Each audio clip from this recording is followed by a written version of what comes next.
France 2005. Parisian suburbs go up in flames in the biggest riots in 40 years, the worst in post-war Europe. 4 dead, 54 injured, thousands of arrests, 10,000 cars burnt.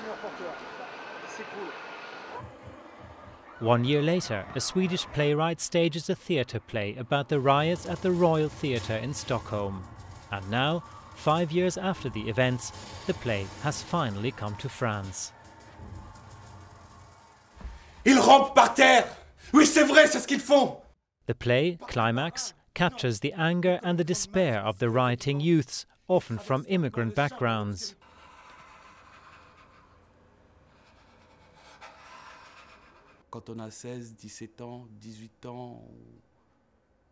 When 16, 17 or 18-year-olds burn their homes, culture centers, sports installations, you wonder how part of France's youth lives today.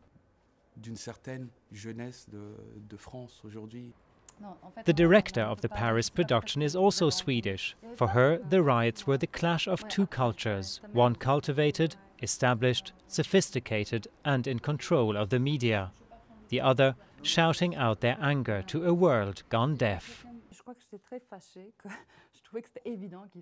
It made me very angry because it was clear that they tried to say something that nobody was able to hear. And I found that very troubling. For me, it was clear that the violence was not gratuitous, that they were trying to say something, but nobody listened. Panicked politicians stepped in, promising jobs, education and better housing. But 5 years on, these actors are not convinced.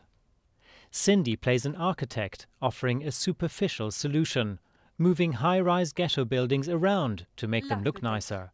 Nobody is fooled.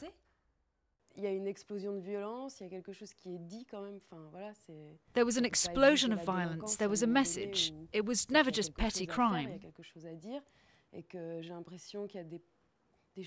This demanded action and dialogue, but my impression is that politicians just offered something to keep them quiet, but nothing changed on the ground. Playwright Lisa Langseth's work casts a perceptive glance on France today, but not just France. It's about minorities who struggle to make their voices heard anywhere.